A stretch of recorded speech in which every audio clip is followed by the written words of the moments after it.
Muy buenas tardes, estimados y estimadas miembros de nuestra comunidad educativa presentes en la sala Zoom y que nos siguen a través del Facebook de la Unidad de Gestión Educativa Local Huancayo. Les damos la más cordial bienvenida a la sexta fecha Comparte Ciencias en la Escuela con científicos peruanos científicos.p. Vamos a dar el pase al doctor Nahuel Monteblanco para que nos dé la presentación de la ponente del día de hoy. Adelante. Muchas gracias, Silvia. Muchas gracias a todos y a todas quienes están presentes el día de hoy. Tengo el placer de presentar a Cayetana Arnaiz, quien es bióloga de la Universidad Peruana Cayetano Heredia, en Lima, Perú. Tiene una maestría en ciencias de la Universidad de Vanderbilt, en Estados Unidos. Actualmente se encuentra realizando un doctorado en la Universidad de Buenos Aires, en Argentina, en el Laboratorio de Transporte Axonal y Enfermedades Neurodegenerativas del doctor Tomás Falzone. Quisiéramos agradecer a la investigadora Cayetana Arnaiz por su tiempo y deferencia con científicos.p y con los estudiantes y docentes del UGEL Huancayo. Y no está de más indicar que le estamos muy agradecidos por haber respondido inmediatamente a la invitación a participar de Comparte Ciencias en la Escuela. Estimada investigadora, puede empezar cuando guste con la charla El citoesqueleto celular, una red de autopsias dentro de la célula.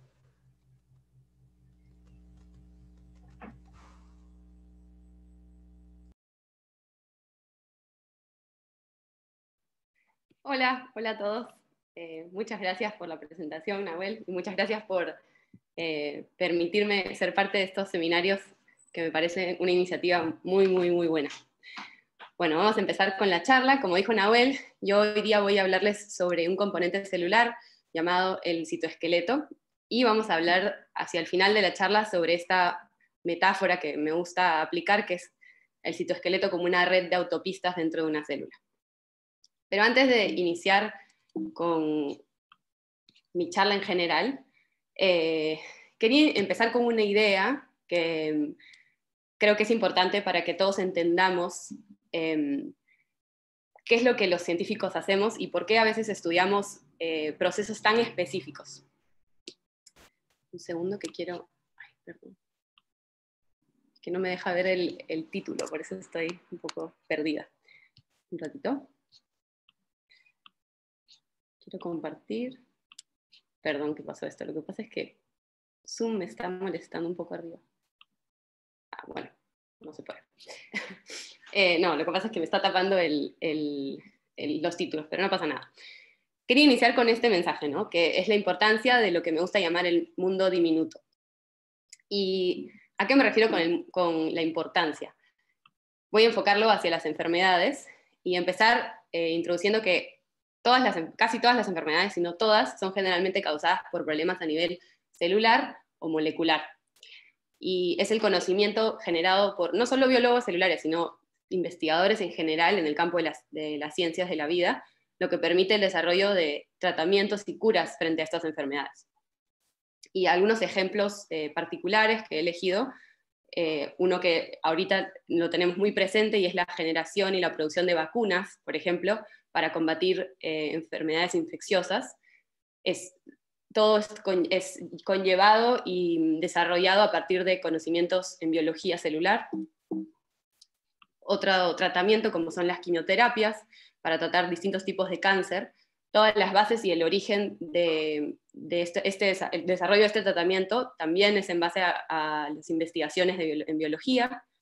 Y de repente cosas tan simples como cualquier medicina, cualquier medicamento, fármaco que consumimos si nos duele la cabeza, si tenemos un malestar estomacal, etc. Todo eso también tiene una base de conocimiento generado en la biología. Entonces es por eso que es importante entender este mundo diminuto de las células. Y bueno, iniciando con esa idea, este es el esquema de mi charla. Lo primero de lo que vamos a hablar es definir el citoesqueleto y sus funciones. Luego me voy a centrar en mis filamentos favoritos del citoesqueleto, que se llaman los microtúbulos, y su participación en diferentes procesos celulares importantes. Y luego vamos a hacernos la pregunta de cómo es que se sabe tanto de estos filamentos, cómo es que conseguimos obtener esa información a lo largo de la historia.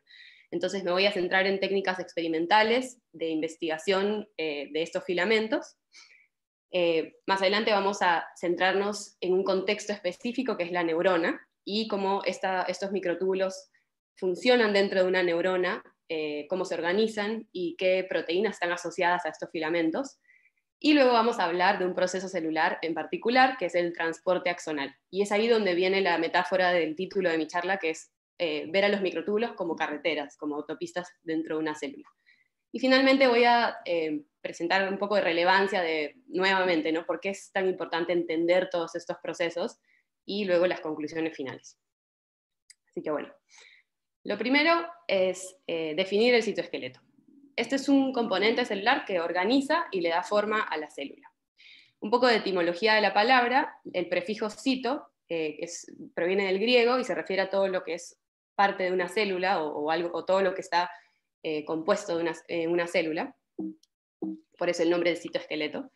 Y este componente tiene diferentes funciones. Como ya lo dije, organiza y mueve los componentes dentro de una célula, es importante para eso. También le confiere flexibilidad y le permite a la célula adaptar su forma ante distintos estímulos o interacciones. Y además juega un rol en la interacción mecánica entre las células y su entorno. Aquí quiero mostrarles una imagen, una micrografía de una célula fijada, donde se han teñido dos componentes del citoesqueleto en colores distintos. La actina, que es uno de estos filamentos, se encuentra en rojo y lo vemos aquí como en fibras en la periferia celular, y los microtúbulos los vemos en verde, que están en una organización astral. Y lo que vemos en azul es el núcleo de una célula. Pero si bien esta fotografía es estática, todas estas funciones en realidad requieren de un citoesqueleto dinámico, y es por eso que acá les muestro un video de una célula en cultivo donde se han marcado componentes del citoesqueleto en distintos colores. En este caso la actina la vemos en azul y vemos que está organizada como en puntas en la periferia de la célula, y los microtúbulos los vemos en verde y están marcados también por una proteína que en este caso es fluorescente y presenta color verde. Y como vemos en el video, es un sistema muy dinámico, está en constante movimiento para poder cumplir con sus funciones. El citoesqueleto está conformado por 3 filamentos principales, y vamos a resumir un poco qué hacen los 3 tipos de filamentos. En primera instancia, la actina, que ya la vimos en la micrografía y en el video anterior. Aquí he esquematizado una célula común y he tratado de dibujar dónde estaría la actina, cómo está organizada la actina en la mayoría de células.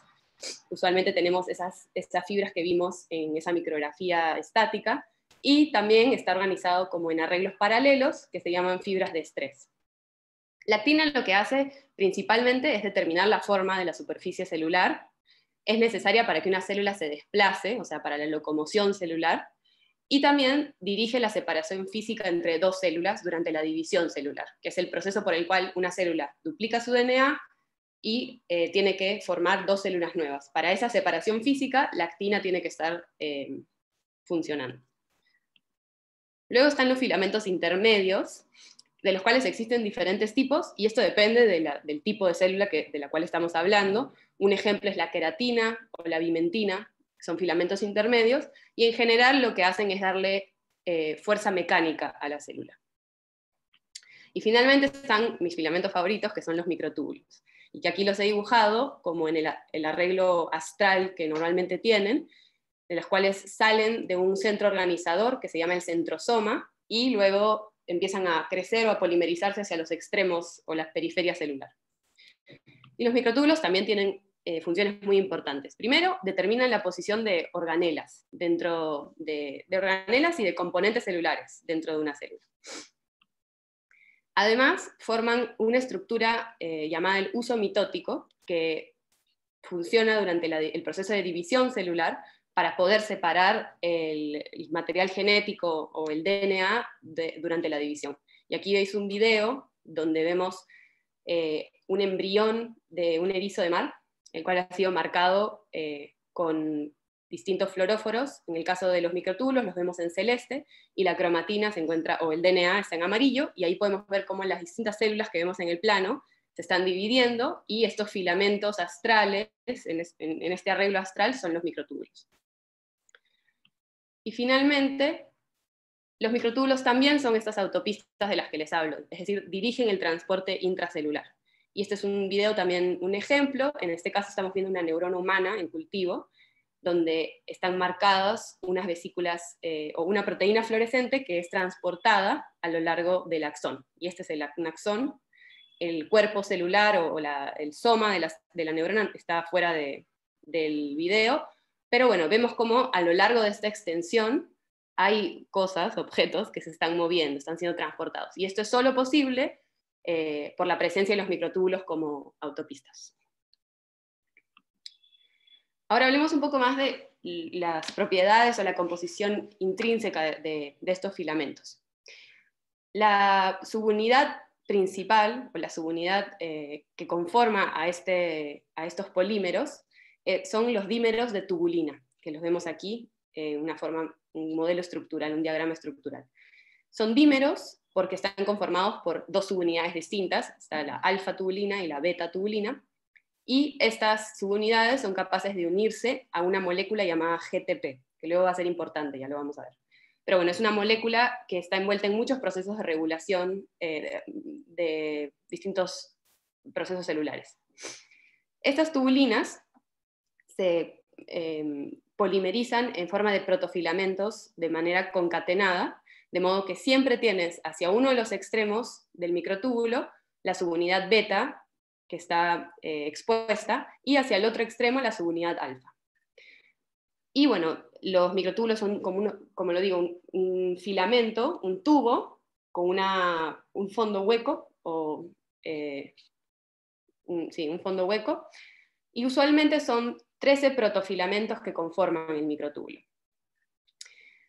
La habilidad de formar protofilamentos de manera concatenada y que las subunidades tengan dos extremos distintos, o sea, una beta-tubulina hacia el inicio y una alfa-tubulina hacia el final, le confiere polaridad al filamento. Es decir, tenemos un extremo al cual en el campo se llama el extremo positivo y un extremo al cual se llama el extremo negativo.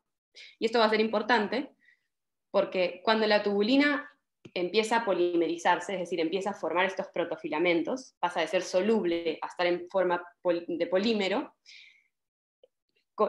obtiene la capacidad de modificar esa molécula de GTP, la cual les hablé, que está unida a una de las subunidades, y generar o cortarla, cambiarla a GDP. Es decir, es capaz de sacar una de estas P's, que quiere decir un fosfato, y estar unida a una molécula de GDP. Y esto solo lo puede hacer en el polímero. Entonces, cuando la tubulina soluble empieza a polimerizarse y unirse hacia el extremo del microtúbulo, genera una zona solo de GTP. Pero cuando está en polímero y puede modificar la molécula de GTP a GDP, esto le genera inestabilidad al polímero. Con lo cual, si todas las moléculas pasan a estar unidas o a modificar su GTP a GDP, la inestabilidad hace que el polímero se destruya, que se rompa. Entonces el polímero puede crecer, puede polimerizarse, pero también puede romperse y despolimerizarse. Y esta propiedad dinámica intrínseca es lo que le permite cumplir muchas de las funciones que cumple dentro de una célula. Ya sé que es un montón de información, pero luego va a ser importante. Pero ahora quiero centrarme en cómo responder esta pregunta. ¿Cómo es que sabemos tantos detalles? ¿Cómo es que conocemos tanto sobre estos filamentos tan pequeños en una célula? Y por el día de hoy me voy a centrar en las técnicas ópticas que se han utilizado a lo largo de los años para estudiar a los microtúbulos. Primero vamos a hablar de la microscopía de luz polarizada, luego vamos a pasar a entender un poco sobre la microscopía electrónica, y luego vamos a hablar sobre la microscopía de fluorescencia. Y empiezo con la microscopía de luz polarizada, porque esta fue la técnica que se utilizó para describir por primera vez a estos filamentos, a los microtúbulos. La técnica de microscopía de luz polarizada lo que hace es mejorar o aumentar el contraste de una muestra por la capacidad de desordenar las ondas de luz polarizada. Entonces vamos a ver un poco cómo funciona, o de manera resumida, cómo funciona un microscopio de luz polarizada. Tienes una fuente de luz, una fuente de iluminación, que va a pasar por un dispositivo que polariza todas las ondas de luz y las dirige de forma igual, digamos. Y luego, el espécimen o la muestra que uno está analizando va a tener materiales o componentes que tienen la capacidad de desordenar esas ondas. Y esa capacidad o esa propiedad se denomina birrefringencia, que es la capacidad de separar las ondas de luz polarizadas en ondas desordenadas. Esas diferencias son luego analizadas por un dispositivo que las recombina y así es como genera una imagen. Entonces, como vas a tener materiales o objetos dentro de tu muestra que van a desordenar la luz y otros que no, eso es lo que genera contraste. Y aquí es un ejemplo de uno de los estudios más iniciales, digamos, de la visualización de microtúbulos por microscopía, donde vemos una célula de una planta que está en división. Y vemos cómo ese uso mitótico del cual hablamos, que está formado por microtúbulos, se ve oscuro porque tiene la capacidad de desordenar esas ondas de luz y genera contraste con el citoplasma, que es lo que rodea a este uso.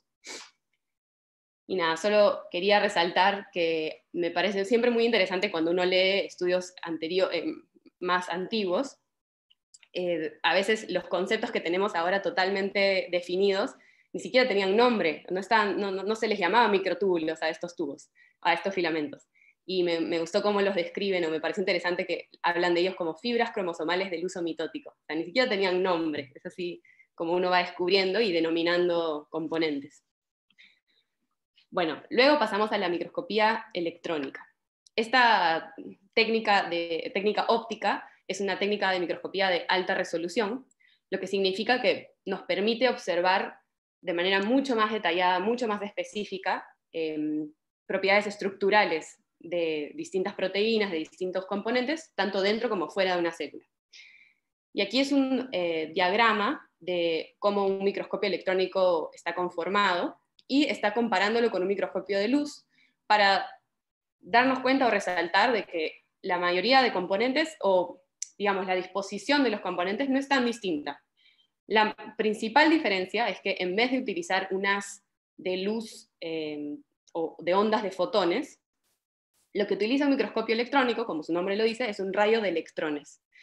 Y esto es lo que genera una mayor resolución para resolver la muestra, porque la longitud de onda de los electrones es mucho más corta que la longitud de onda de los fotones que componen a la luz. Entonces, eso es lo que nos permite resolver objetos o componentes mucho más pequeños. Y bueno, así como en cualquier otra técnica de microscopía, para poder visualizar una muestra por un microscopio electrónico, la muestra tiene que ser procesada de alguna forma. Y en este caso, lo que estoy mostrando aquí a la derecha, es una muestra de una célula también de una planta que fue tratada con una tinción negativa, por tinción negativa. ¿Qué significa esto? Hacer que la muestra esté teñida con metales pesados que manipulen o cambien las ondas de los electrones.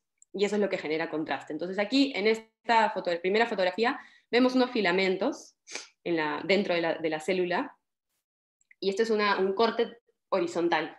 Pero en este estudio, cuando realizaron cortes transversales, pudieron resolver de manera muy específica, muy detallada, la estructura del filamento del microtúbulo, que es muy parecido a lo que vimos en el diagrama de un libro. Entonces es así como vamos aprendiendo y conociendo las características tan diminutas de estos filamentos. Y con el paso del tiempo, las técnicas de microscopía electrónica obviamente mejoraron y avanzaron, y una de esas técnicas es la técnica de microscopía electrónica conocida como criomicroscopía, que lo que permite es definir aún más las características estructurales de distintas proteínas o de distintas muestras, y principalmente la diferencia con un microscopio o una técnica de microscopía electrónica normal, digamos, o común, son dos cosas. La primera es el procesamiento de la muestra, hay una forma específica de procesarla, y la segunda es el procesamiento de las imágenes obtenidas por este microscopio. El microscopio sigue siendo un microscopio electrónico, es decir, sigue utilizando un rayo de electrones para incidir o irradiar a la muestra y obtener imágenes. Sin embargo, la muestra con la que uno trabaja está procesada de manera que se encuentra criopreservada, es decir, congelada, pero sin la necesidad de utilizar agua. ¿Por qué? Porque el congelamiento de las moléculas de agua genera cristales, y la generación de cristales va a cambiar de manera aberrante la disposición de los rayos de electrones, y eso va a malograr, digamos, las imágenes que uno toma. Entonces la muestra está vitrificada, es decir, se utilizan líquidos muy, muy, muy helados a temperaturas muy bajas, donde se embebe la muestra, y luego esa muestra es pasada por el microscopio electrónico mientras va rotando. O sea, el rayo de electrones incide sobre la muestra que rota. Y de esta manera el microscopio toma imágenes angulares en distintas posiciones y también en distintas conformaciones de la muestra, de la proteína que estamos tratando de resolver. Y luego, el segundo cambio, digamos, o avance en esta técnica es que se procesan todas estas imágenes de manera digital para crear una imagen final, una imagen tridimensional del componente que estamos tratando de resolver, en este caso del microtúbulo. Y es a través de estas técnicas tan avanzadas y tan innovadoras que podemos generar modelos estructurales como el que vemos aquí, donde podemos resolver la distancia entre un protofilamento y el otro, entre cada subunidad de tubulina, o proteínas que están embebidas en la superficie de los microtúbulos, interactuando con ellos. Entonces, así como sabemos tantos detalles como los que describí en un inicio. Y finalmente está la microscopía de fluorescencia. La microscopía de fluorescencia nos permite observar procesos en vivo, digamos, dentro de las células, es decir, podemos observar la dinámica de los microtúbulos dentro de una célula, y también podemos observar procesos fuera de las células, y luego vamos a ver eso también. En el caso de la tecnología de un microscopio de fluorescencia, lo que utilizan este tipo de microscopio es la habilidad de ciertas partículas de ser excitadas por una longitud de onda específica y emitir una longitud de onda en otro color.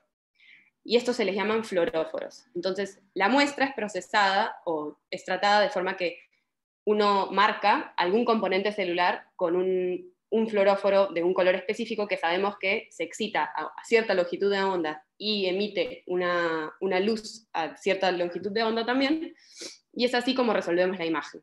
Entonces, en este microscopio también tenemos una fuente de luz, que puede ser un láser o una luz común, y la cual pasa por un primer filtro. Entonces, el microscopio de fluorescencia tiene distintos filtros. El primer filtro lo que hace es que te permite seleccionar la longitud de onda que tú quieres utilizar para excitar ese fluoróforo en tu muestra. Esa luz, esa longitud de onda es incidida sobre la muestra, y los fluoróforos que se encuentran en tu espécimen emiten una longitud de onda, la cual pasa por este espejo, que se llama un espejo dicroico, que tiene la habilidad de reflejar ciertas longitudes de onda y dejar pasar otras. Entonces esto es lo que hace que se separe esa longitud de onda específica que uno quiere detectar, y finalmente se captura una imagen de cierto color, digamos. Y eso es lo que hace un microscopio de fluorescencia.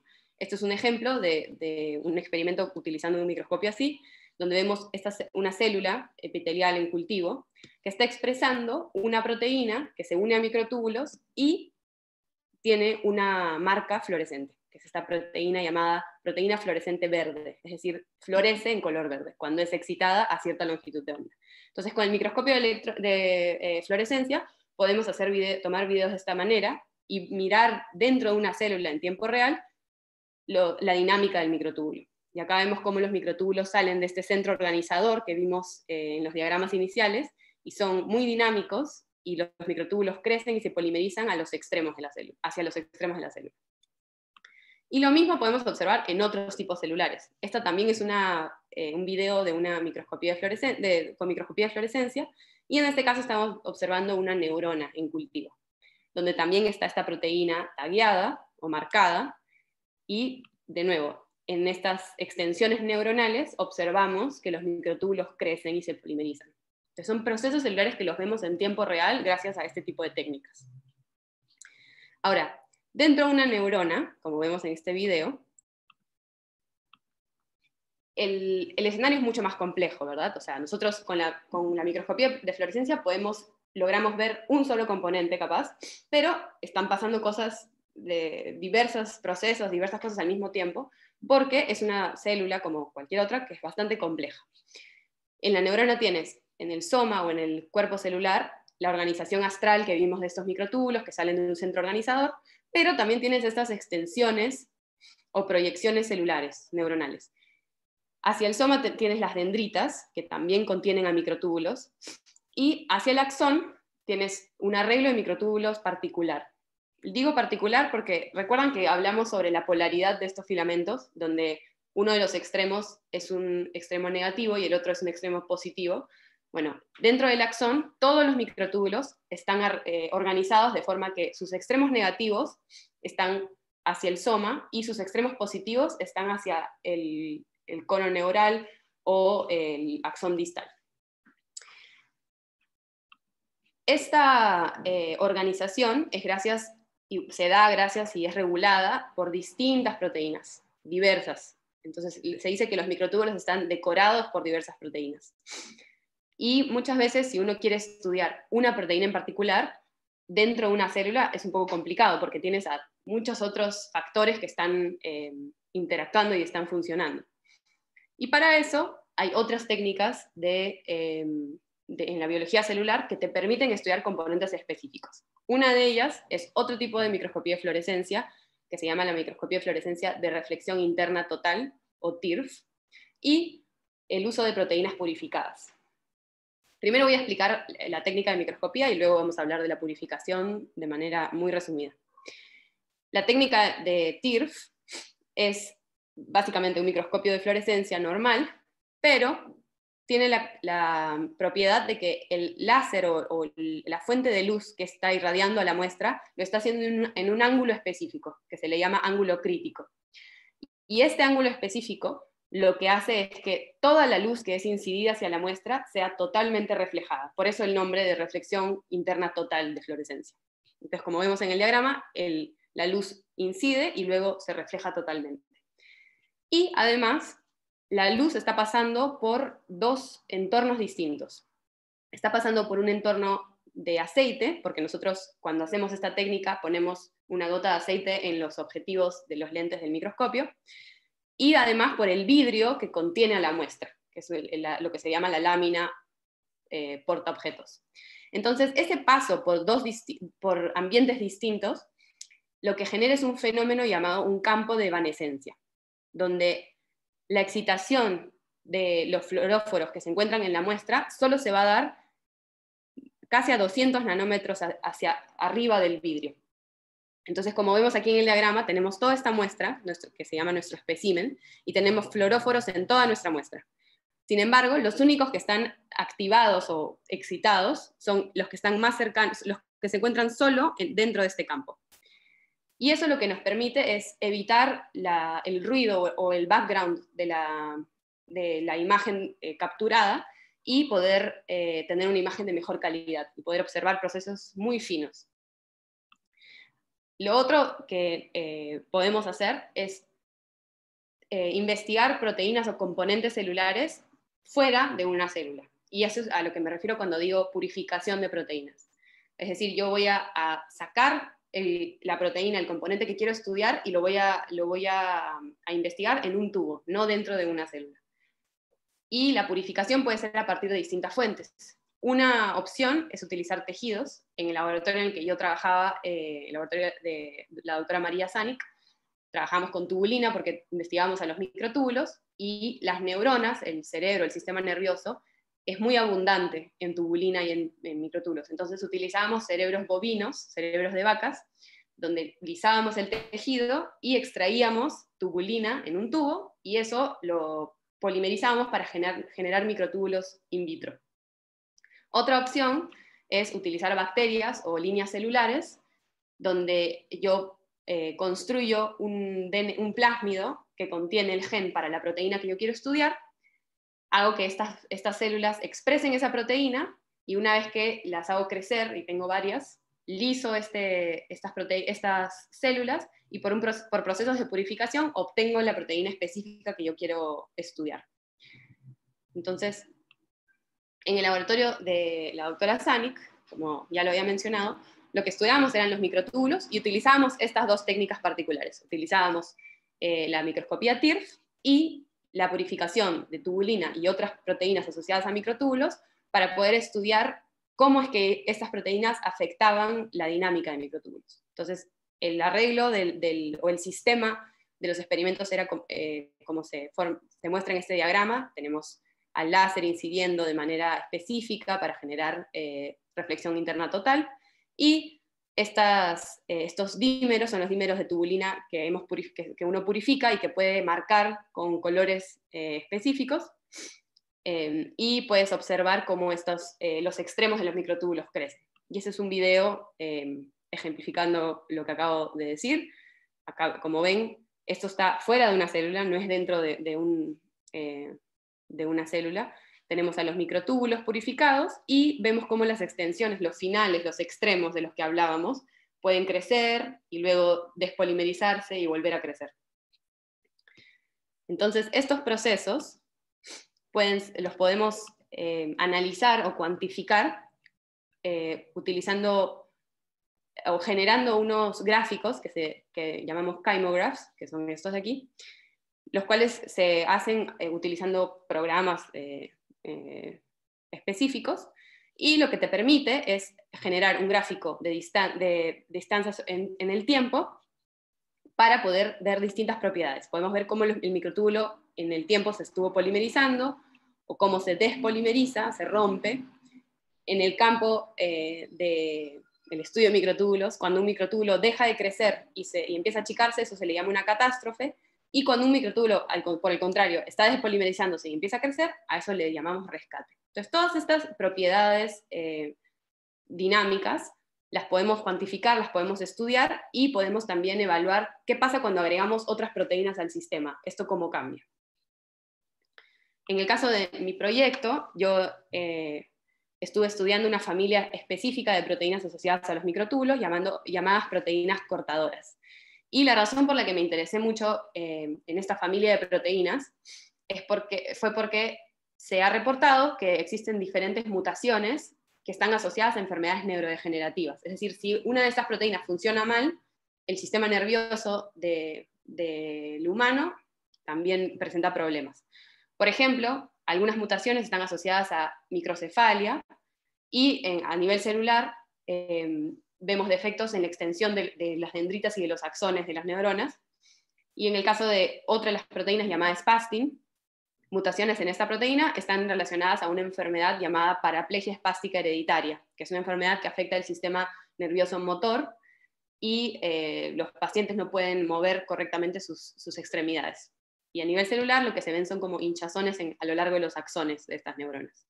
Entonces, lo que yo hice fue purificar una de estas proteínas, o unas cuantas, y en el mismo sistema que les enseñé de microtúbulos polimerizados en un tubo y luego observados por microscopía TIRF, pude ver cómo estas proteínas cortaban a los microtúbulos y cómo los microtúbulos eran afectados por estas proteínas, ¿verdad? Entonces, en menos de 5 minutos, la proteína spastin deshace a todos los microtúbulos, por ejemplo, en este campo de visión.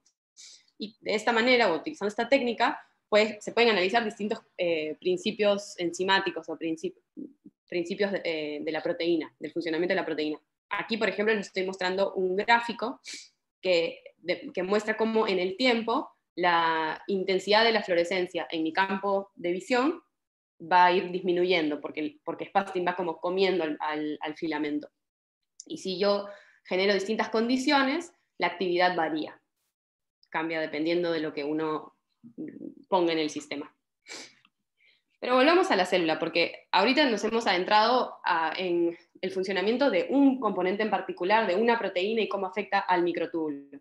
Pero ¿qué pasa cuando queremos estudiar procesos celulares que son mucho más complejos y que implican otros actores? Ahí volvamos a la célula. Y eso es lo que hacemos en el laboratorio de Tomás Falzone, del doctor Tomás Falzone, aquí en la Universidad de Buenos Aires, donde estudiamos el transporte axonal. Dentro de este axón, como ya habíamos visto, recuerden que les dije que los microtúbulos están arreglados de una manera específica. El extremo negativo está hacia el cuerpo celular y el extremo positivo hacia la zona distal. Y esto es importante para los motores moleculares. Los motores moleculares son proteínas que tienen la habilidad de caminar o moverse a lo largo de estos filamentos y llevar cosas con ellos, como cargos con ellos. Pueden ser vesículas, pueden ser organelas, pueden ser otros filamentos. Hay dos grandes familias de motores. Están las quinesinas, que generalmente caminan hacia el extremo positivo de los microtúbulos, es decir, de manera anterógrada, y están las dineínas, que son motores que caminan hacia el lado opuesto, hacia el extremo negativo de los microtúbulos. Entonces, así como dentro de la neurona se logran transportar componentes necesarios a lo largo de todo un axón que puede tener metros de longitud. Y hay, como ya lo había mostrado, hay bastantes proteínas asociadas a estos microtúbulos. Una de ellas, y es la que yo estoy actualmente estudiando, es la proteína tau, que es una proteína que se une a los microtúbulos y los estabiliza. La razón por la que estudiamos la proteína tau es que es una proteína que está altamente expresada en el sistema nervioso. Aquí estoy mostrando una imagen, una micrografía de fluorescencia de neuronas humanas en cultivo, donde vemos dónde se encuentra la proteína tau, que se encuentra principalmente en los axones, a diferencia de otra proteína asociada a los microtúbulos que se llama la proteína MAP2, que está en el soma y en las dendritas. Y esta proteína, como ya lo dije, se une a los microtúbulos y los estabiliza. Sin embargo, cuando hay desregulaciones en distintos procesos asociados a la proteína tau, esta puede hiperfosforilarse, es decir, puede empezar a tener muchos fosfatos, o se le van a empezar a colocar grupos fosfatos en su estructura. Y esto va a evitar que la proteína esté unida al microtúbulo y cumpla su función, y por el contrario, la proteína va a empezar a oligomerizarse, a agregarse, formando oligómeros, luego filamentos, y finalmente estos agregados que se llaman ovillos neurofibrilares. Y estas placas o agregados son característicos, o sea, se han observado en muestras de tejidos de cerebros de pacientes con enfermedades neurodegenerativas. Aquí esto es un ejemplo, una micrografía de una inmunotinción mostrando el agregado de tau en un tejido, en una muestra de un paciente. Y esto se observa en distintas enfermedades, como la enfermedad de Alzheimer, la enfermedad de Parkinson, la demencia frontotemporal, que todas son denominadas o conocidas como taupatías, por la importancia de tau en estas enfermedades. Se ha observado y se continúa estudiando qué es lo que ocurre, por qué es que tau es tan importante, o que desregulaciones en tau generan estas enfermedades. Y una de las maneras que tenemos los biólogos cerebrales de estudiarla es generando desbalances dentro de las células en cultivo y observando qué ocurren con distintos procesos. En el caso de nuestro laboratorio, lo que hacemos es observar el transporte axonal. Ahora, ¿cómo es que podemos generar desbalance en una proteína? Podemos disminuir los niveles, o podemos aumentar los niveles de la proteína, o sea, podemos sobreexpresar tau, o podemos variar los niveles de las diferentes isoformas, porque en el sistema nervioso humano existen 6 isoformas de tau. Entonces, si uno varía esos niveles, puede generar cambios. Y la manera como nosotros lo investigamos es por microscopía de fluorescencia, y observamos el movimiento de estas vesículas que son transportadas por los motores moleculares de los cuales les hablé. Entonces, lo que hacemos es que las neuronas en cultivo expresen una proteína fluorescente que sabemos que va a ser transportada por estos motores, y de esa manera vamos a poder observar el transporte a lo largo de una extensión neuronal. Y aquí les muestro ejemplos. Este es un video de una neurona control, es decir, que no se le ha hecho nada, es decir, que tiene los niveles de tau normales, y vemos cómo, este video ya lo observamos, pero vemos cómo a lo largo de la extensión hay vesículas que se están moviendo, ¿no? Que están siendo transportadas. Y en este caso, esta también es una neurona humana en cultivo, pero donde se ha disminuido los niveles de la proteína tau. Si nos fijamos con detalle en el axón, este es el axón, sí podemos ver algunas cosas moviéndose, pero creo que hay una evidente diferencia entre las dos condiciones.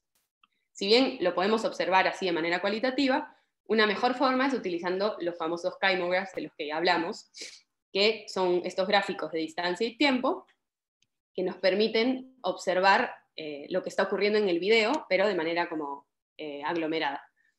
Y lo que podemos ver en base a estos kymographs hechos en estas dos películas, es que en la condición control vemos muchas vesículas en movimiento, o muchas más de las que vemos en este cañón, ¿verdad? Las líneas verticales son indicadores de vesículas o partículas que están inmóviles en el tiempo. Pero bueno, ¿cuál es la relevancia de todo esto, verdad? ¿Por qué nos importa entender tanto sobre la proteína tau y el transporte axonal? Creo que lo primero es saber que las taupatías, que son estas enfermedades que mencioné, aún no tienen cura. En el caso de la enfermedad de Alzheimer, que es la taupatía más prevalente, es la causa más común de demencia a nivel mundial. Y no solo a nivel individual, esto es un dato importante, sino que a nivel de Estado, de país, en términos de salud pública, creo que es importante saber que el costo de mantener a las personas, a los pacientes con demencia es bastante alto. Entonces, si logramos entender la enfermedad, el mecanismo de enfermedad, y tratarla o curarla, nos va a evitar muchos problemas. Este es un gráfico demostrando lo que acabo de decir. Es una proyección hasta el año 2050 del número de personas proyectado que va a padecer de demencia en los siguientes años. Y vemos que tanto en los países desarrollados como en los países subdesarrollados o en desarrollo, la pendiente es positiva, es decir, los casos están en aumento y se ha proyectado que van a continuar. Entonces creo que entender los procesos celulares defectuosos a nivel de, utilizando la investigación en biología, nos va a permitir prevenir esto y combatir el mecanismo de la enfermedad. Así que bueno, ya para terminar, creo que con la charla hemos aprendido que el mundo diminuto importa, y creo que importa mucho, y que es la combinación de los avances en tecnología, en ingeniería y en biología, y en realidad en todas las ciencias, lo que permite la generación de conocimiento para, en este caso, curar y tratar enfermedades. Pero obviamente existen muchos otros efectos positivos. Otra cosa que hemos aprendido hoy es que existen muchas técnicas y procesos experimentales o modelos experimentales en biología celular, y creo que no hay una mejor o peor técnica, sino es que todo depende de tu pregunta. O sea, lo que uno quiere aprender, lo que uno quiere saber, lo puede responder de distintas maneras. Entonces, en base a la pregunta es que uno debe elegir qué técnica utilizar. Además, hemos aprendido que los microtúbulos son filamentos que regulan importantes procesos en la célula, y en el caso de las neuronas, podemos decir que funcionan como autopistas. La proteína tau, sabemos ahora que es una proteína asociada a microtúbulos estabilizadora, que regula el transporte axonal, y que la desregulación en distintos niveles de esta proteína está asociada a enfermedades neurodegenerativas llamadas taupatías.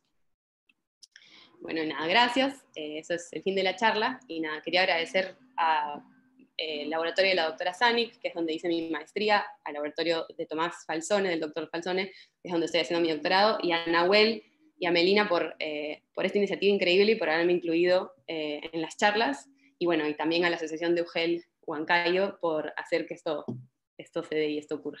Muchas gracias.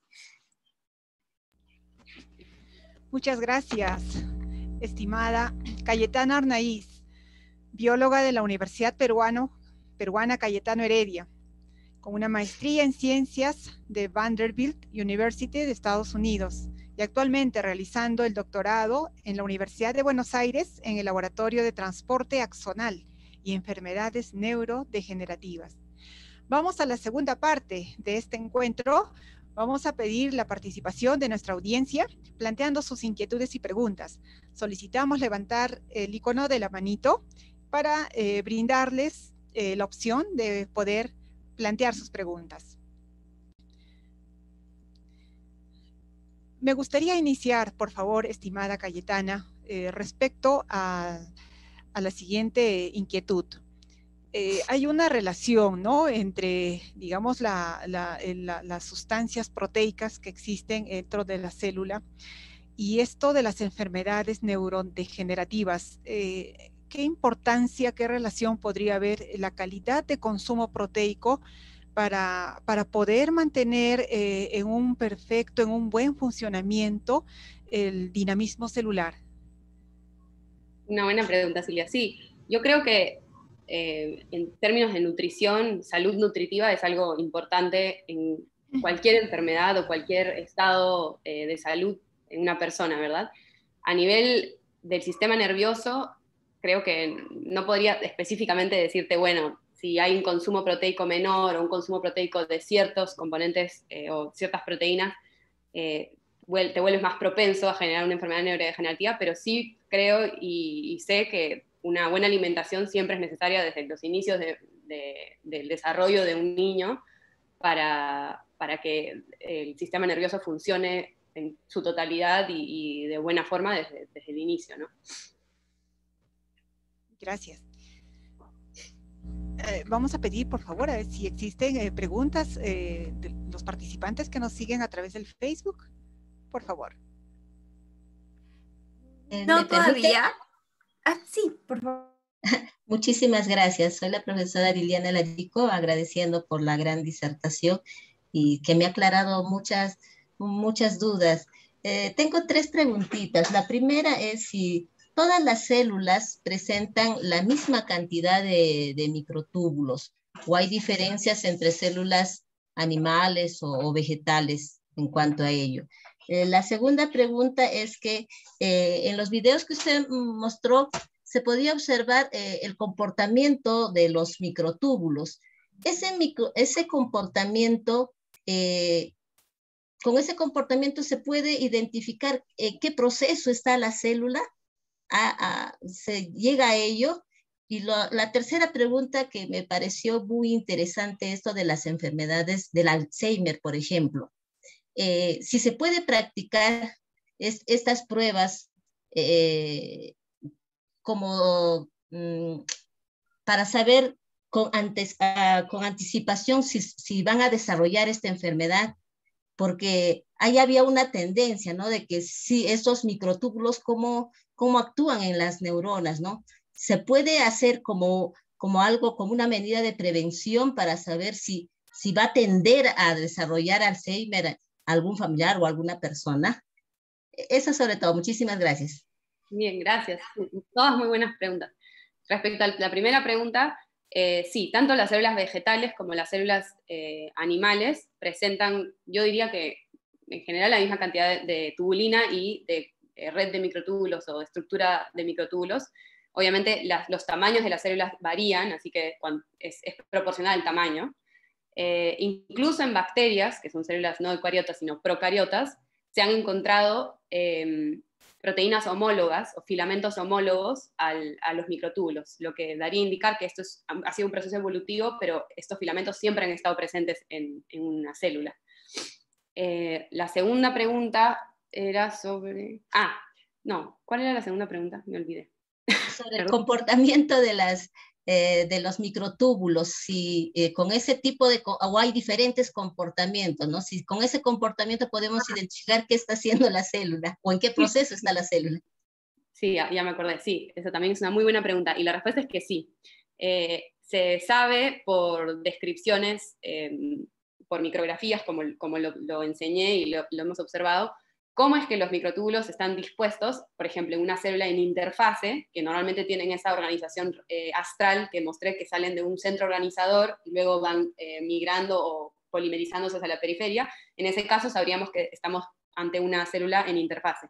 Y luego la estructura del uso mitótico, que se encuentra, que es lo que vemos cuando una célula se está dividiendo, también nos permite saber, o sea, la distinta disposición o la organización de esta estructura de microtúbulos nos podría permitir identificar si la célula está en metafase, si está en telofase, o sea, sí, es posible.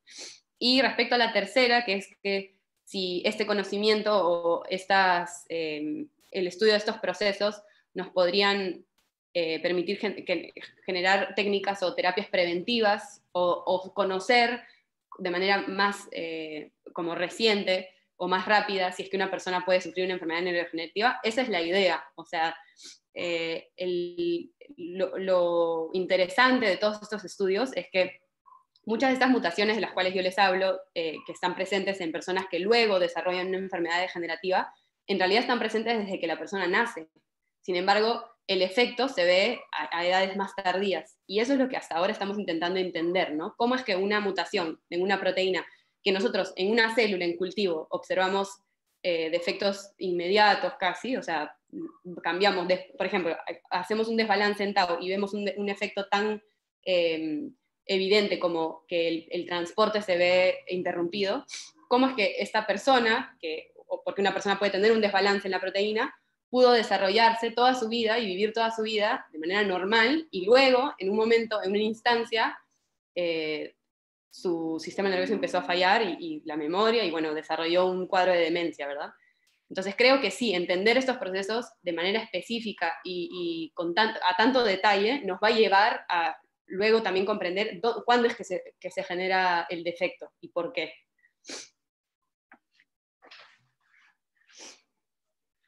Gracias por las preguntas. Ok. Desde el chat nos pregunta Eldis, ¿qué partes de las neuronas se van disminuyendo, ¿no? Van disminuyendo su actividad en las personas que padecen Parkinson. Si pudiese profundizar quizás al respecto. Bien, esa es una buena pregunta. De repente voy a responder algo que no es lo que él está preguntando, pero lo que sé es que, no sé si una parte específica de la neurona en la enfermedad de Parkinson es la que se ve defectuosa, pero sí sé que hay una región del cerebro que en particular se ve defectuosa o se ve dañada, que es la sustancia negra. Y ahí se encuentra una alta concentración de células de neuronas dopaminérgicas.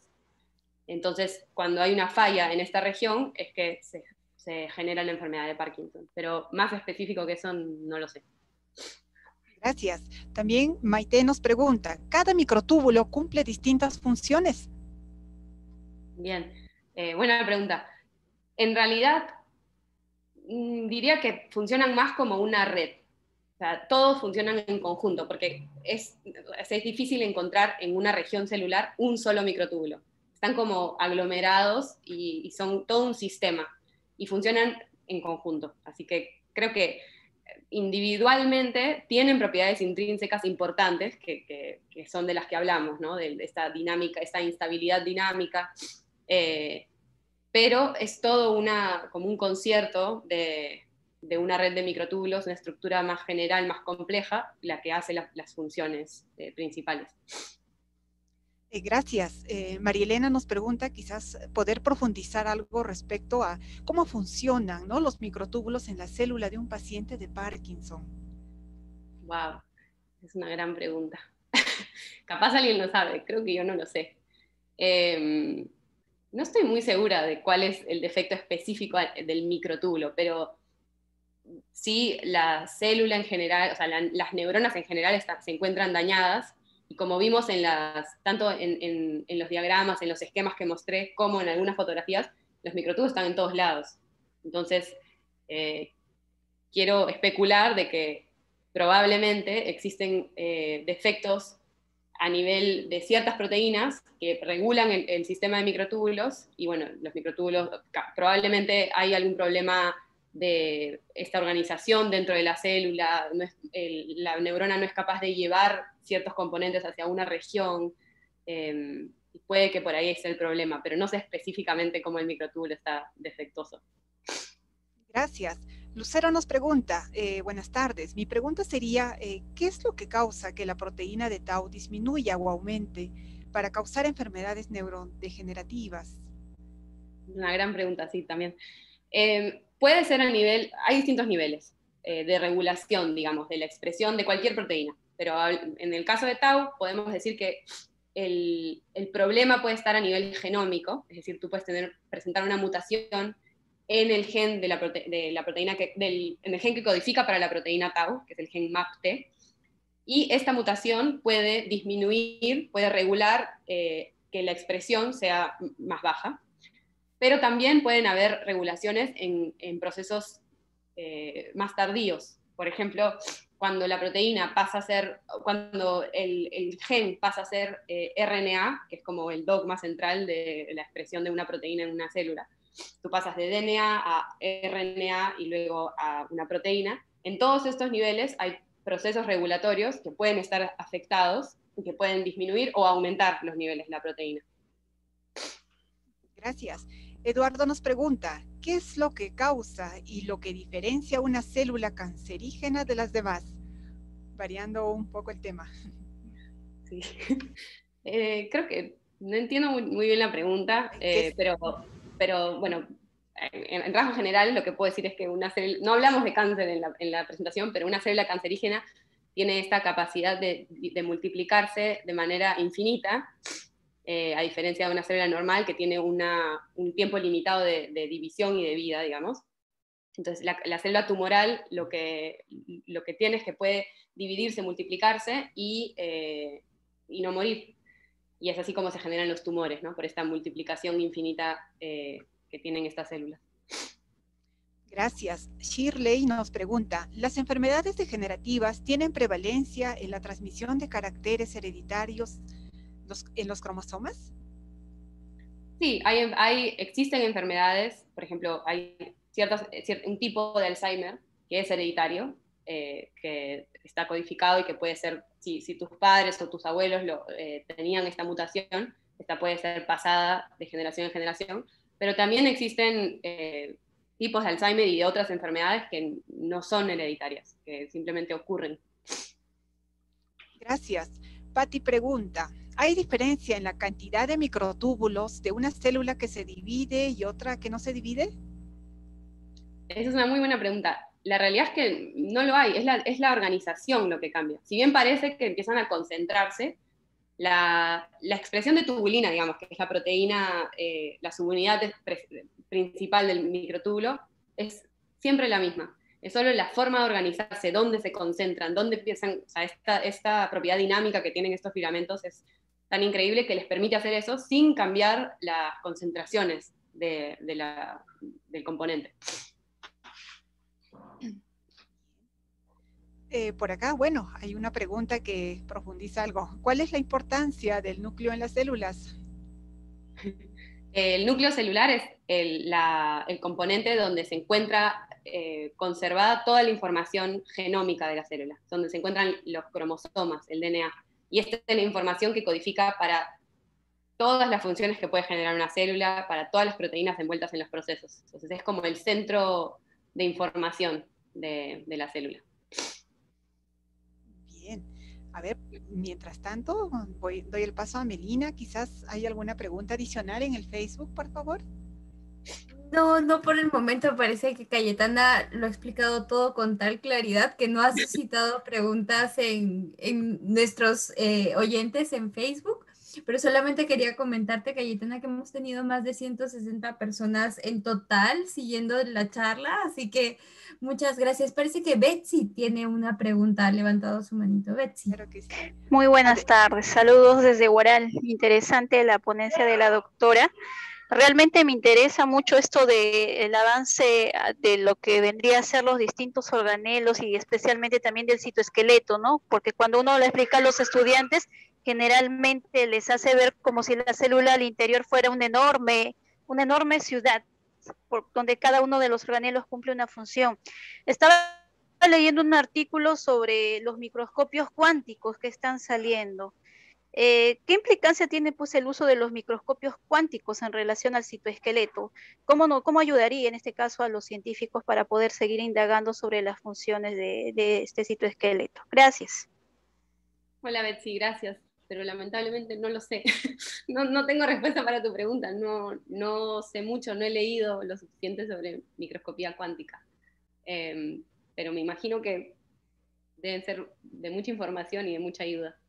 Disculpa, no tengo respuesta. No se preocupe, gracias.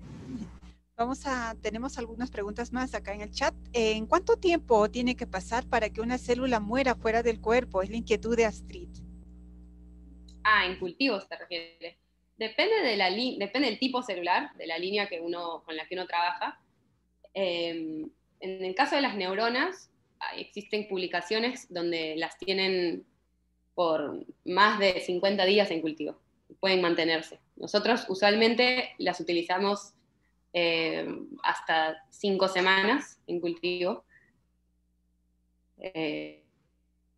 Quizás 6, entonces en verdad depende mucho del tipo celular y también de la fuente de la célula, ¿verdad? Uno puede sacar células de un animal, puede comprar una línea celular, puede generar células a partir de líneas pluripotentes, y depende mucho también de eso, de la fuente. Gracias. Bueno, hay una pregunta de Marjorie que le da un giro un poco distinto, ¿no? a la temática de hoy. Dice, ¿por qué los gérmenes no son iguales? ¿Y qué pasaría si lo son? A ver, ¿qué nos puede comentar? ¿Por qué los gérmenes no son iguales? Déjame pensar, creo que no entiendo mucho la pregunta. ¿Qué? ¿Alguien dijo algo? A ver. Vamos a ir, vamos dejándole una pausa, a ver, a Marjorie, por favor. A ver, los microtúbulos, tenemos una pregunta de Ross. ¿Los microtúbulos solo tienen disposición astral u otras, y ahí están sus cualidades? ¿Puede ampliar un poco más? Sí, no, en realidad tienen distintas organizaciones. Yo solo creo que mostré unos tres tipos distintos. Esa disposición astral, que es la común, digamos, en una célula que no se está dividiendo. Pero, por ejemplo, en células epiteliales, en células de nuestra piel, la disposición es más en paralelo. O sea, están dispuestos en un arreglo desde el final de la célula hacia el otro extremo. En las neuronas, como vimos, también son arreglos paralelos que están a lo largo de las extensiones. Así que no, son muy variables y depende mucho del tipo de la célula y del el estado de la célula. Bien. Quizás podrías reforzar un poco más la respuesta que nos estuviste mencionando. ¿En cuánto tiempo tardan en morir las células, no? Sí, yo, como creo que lo dije, depende mucho de la célula que uno está utilizando y de dónde proviene esa célula que uno está utilizando. Si es que se refieren a células en cultivo, ¿no? Porque también células dentro de un organismo, por ejemplo, dependiendo del tipo de célula del que hablamos, tienen un tiempo de vida distinto. Pero en cultivo, al menos en mi experiencia, pueden durar hasta más de 50 días en cultivo. Hay una pregunta de Gina. ¿De dónde se obtienen las muestras para su investigación? Mostró una serie de imágenes, ¿no? Sí, es una muy buena pregunta. En el laboratorio utilizamos principalmente dos fuentes de células. Hacemos lo que se llaman cultivos primarios, que es extraer células de un animal, de un ratoncito. Entonces extraemos células de los cerebros de los ratones. Pero también uno puede comprar líneas celulares que se llaman las células madre pluripotentes, y estas líneas tienen la capacidad de ser inducidas hacia un destino celular. En este caso nosotros lo que hacemos es cultivamos estas líneas estas células pluripotentes, y las diferenciamos a neuronas humanas. Y estas células madres son humanas, entonces el producto final es una neurona humana. Por eso yo decía que los videos son de neuronas de un humano. Ay, qué lindo. Y quizás nos pueda sintetizar una pregunta que nos hace Astrid, ¿no? En sí, ¿cuántas funciones tiene una célula? Depende del tipo de célula del cual hablamos. En el caso de las neuronas, componen nuestro sistema nervioso y bueno, tienen la capacidad de enviar señales eléctricas y químicas y comunicarse de una célula a otra, y de esa manera activar o desactivar ciertos procesos. Pero depende mucho. Por ejemplo, las células del músculo tienen la capacidad de contraerse y de relajarse, y esa es la forma como nosotros podemos mover nuestro cuerpo o bombear sangre a todo nuestro organismo, ¿no? Así que depende mucho del tipo de célula que hablemos, las funciones son diversas. Bien. Nos hace una pregunta Mary. ¿Las células madres ayudarían a tratar el Parkinson? Depende, o sea, creo que muchos trabajos se hacen en células madre, pero células madre las cuales se diferencian a neuronas. Entonces, si pensamos en un futuro en el cual en un laboratorio podemos generar neuronas sanas a partir de células madre de un paciente, y podríamos colocar estas neuronas nuevas sanas en las zonas donde está dañada, por ejemplo, estoy hablando de ciencia ficción, creo, capaz sí podría ser una buena terapia, pero vamos a ver. Hacemos una pausa, estimado Nahuel, quizás hay alguna información que quisieras acotar. No, perdón, yo tengo una pregunta. Es un poco elemental también, ¿no? En una de las diapositivas mostraste un motorcito que se movía uno para la derecha, otro para la izquierda. ¿Por qué es importante estudiar la dinámica de este movimiento? Tal vez el desplazamiento, la velocidad, la información que llevan. ¿Buscar alguna forma de cambiar la dinámica es importante para ustedes? Sí, esa es una gran pregunta. Nosotros más que nada lo que investigamos son los efectos del movimiento per se, más no de la o sea, de la manipulación del motor. Pero existen procesos en los cuales no es que una vesícula deja de moverse o empieza a moverse para el otro lado, sino que se mueve más lento, por ejemplo. Entonces no llega a tiempo, digamos, si estamos hablando de una neurona que tiene que llevar cargo hacia el soma, hacia el cuerpo celular, donde tiene que desintegrar, destruir ciertos componentes que ya no funcionan, ya no los necesita, que es como, digamos, basura. Si este proceso se lentifica, eso puede generar problemas. Entonces, me imagino que deben haber muchos estudios, y creo que los hay, estudios donde se estudian las propiedades biofísicas de estos microtúbulos, de cómo es que estos caminan, qué tan rápido caminan, y cómo se ven afectados de manera diferencial o específica por todas las otras proteínas que están asociadas al microtúbulo, ¿no? Que pueden ser proteínas que evitan que caminen, o por el contrario, que mejoran el desplazamiento. Pero sí, esas propiedades biofísicas se estudian y son de mucha importancia porque hay procesos que dependen de esas propiedades, ¿no? Muchas gracias. Bien, creo que hay un par de preguntas más. Finalizamos con ellas. A ver, si es que no, a ver, estoy llevando la secuencia. ¿Cuáles son los microtúbulos que conforman la unidad principal del citoesqueleto? A ver si es que no he mencionado ya esa pregunta anteriormente, disculpen. No, creo que no la mencionaron, pero, o sea, como lo dije, el citoesqueleto está conformado por filamentos de distinto tipo, y los microtúbulos son uno de los tipos de filamentos, ¿no? Está la actina, los filamentos intermedios y los microtúbulos. Nos pregunta, a ver, si las vitaminas son importantes para las neuronas y qué pasa si no tienes esas sustancias en el cuerpo. Ay, no lo sé. Me imagino que deben ser importantes para ciertos procesos. Sé que la vitamina A es importante para el desarrollo, o sea, el neurodesarrollo, pero no sé más. Gracias, un campo para los nutricionistas, ¿no? Ros nos pregunta, de acuerdo al gráfico que usted mostró, en la actualidad hay una pendiente, ¿no? En la creciente de enfermedades Tau. ¿Cuáles son los factores que van determinando o que están ligadas a ella?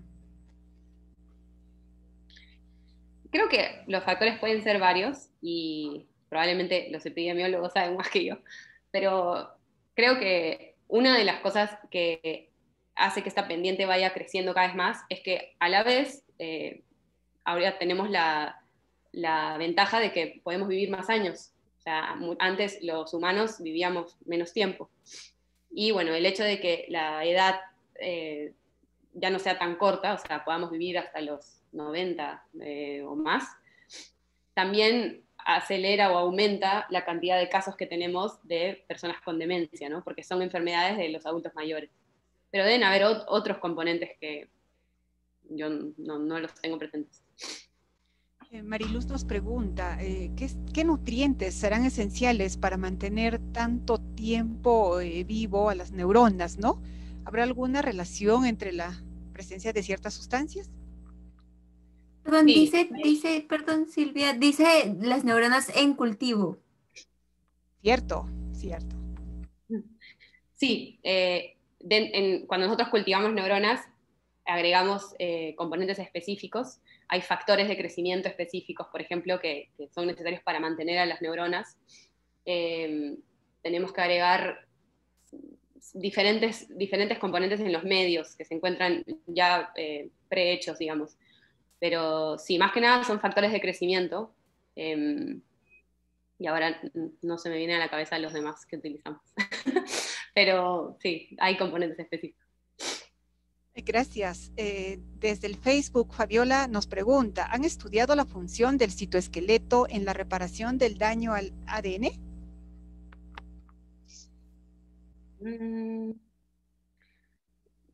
Yo no lo he estudiado. Probablemente existen estudios que responden a esas preguntas, porque me imagino que, como lo mencionamos, el citoesqueleto tiene que organizar y colocar distintas organelas, distintas vesículas dentro de la célula, cosa que puede afectar la modificación del DNA. Y durante la división celular, si el uso mitótico no está funcionando correctamente, la división de esa información genética, de esos cromosomas, no va a ser equitativa. Entonces pueden generarse células que no tengan cierta información, como células que tengan mucha información, y ahí hay errores genéticos, ¿no? que pueden estar siendo regulados o afectados por un mal funcionamiento de los microtúbulos. Muchas gracias, estimada Cayetana. Creo que hemos tenido una ardua labor en dar respuestas a la serie de preguntas que han ido planteando nuestros queridos participantes. Y antes de finalizar, por favor, déjanos un mensaje en la línea quizás de la investigación que realizas, en el trabajo de la ciencia, para todos los docentes y jóvenes que nos vienen escuchando. Sí, yo creo que el mensaje principal que me gustaría dejar en esta charla es que la ciencia es importante en todos los ámbitos, y no solo para el desarrollo y el futuro, sino también para la actualidad. O sea, nuestra salud en el presente, nuestra vida en el presente depende de los avances que se han hecho en ciencias. Y que a veces muchos no entendemos qué hacen los científicos, qué es lo que hace un científico, porque es difícil, son campos muy complejos y muy específicos. Pero creo que con esta charla nos damos cuenta que esas cosas específicas de las cuales nosotros de repente nos obsesionamos son importantes, son necesarias para mantener a la humanidad. Muchas gracias, estimada Cayetana. Les recordamos a nuestros participantes de que algunas preguntas o inquietudes que van surgiendo puedan dejarlas en el Facebook, y a lo largo en el transcurso de estos días van encontrando respuestas, ¿no? Teniendo la gentileza de los científicos que nos van acompañando. Por favor, antes de finalizar, doctor Nahuel, estimada Melina, por favor, si hubiera algún aspecto que agregar. Por mi parte, agradecer a Cayetana de verdad por esta gran charla. Hemos aprendido muchísimo hoy día. A todos los presentes también, muchas gracias por estar aquí. La semana que viene, no se pierdan, hay otra charla, lo clásico, lo cuántico y lo bonito de la luz, por el doctor Juan Carlos Loredo, quien se conectará desde Viena, en Austria. Así que una charla de física también nos cae muy bien. Melina, no sé si tienes algo de agregar. No, nada más agradecer a Cayetana nuevamente por su presencia, a Silvia por la magnífica organización, a Nahuel y a todos y todas las presentes. Nos vemos la siguiente semana a la misma hora por el mismo canal. Muchas gracias. Chao, doctora Melina y doctor Nahuel. Estimada Cayetana Arnaiz, a nombre de la Unidad de Gestión Educativa Local Huancayo, de todos los presentes que están aquí en la sala, me voy a tomar esa atribución, y de nuestros participantes en el Facebook. Ha sido una gran alegría de contar contigo. Ojalá pueda haber otra oportunidad para seguir especificando cada detalle, ¿no? Un pormenor más de la célula. Cayetana Arnaiz, bióloga de la Universidad Peruana Cayetano Heredia, con una maestría en ciencias en Vanderbilt University de Estados Unidos, actualmente realizando estudios de doctorado en la Universidad de Buenos Aires en el Laboratorio de Transporte Axonal y Enfermedades Neurodegenerativas. Un grato gusto haber contado con tu presencia, y a todos nuestros participantes, audiencia, nos volvemos a ver el próximo jueves a las 3 de la tarde. Muchas gracias. Gracias. Gracias. Ahí está. Gracias, maestra Silvia. Muchas gracias. Gracias, profesora Silvia. Cuídese, hasta luego con todos.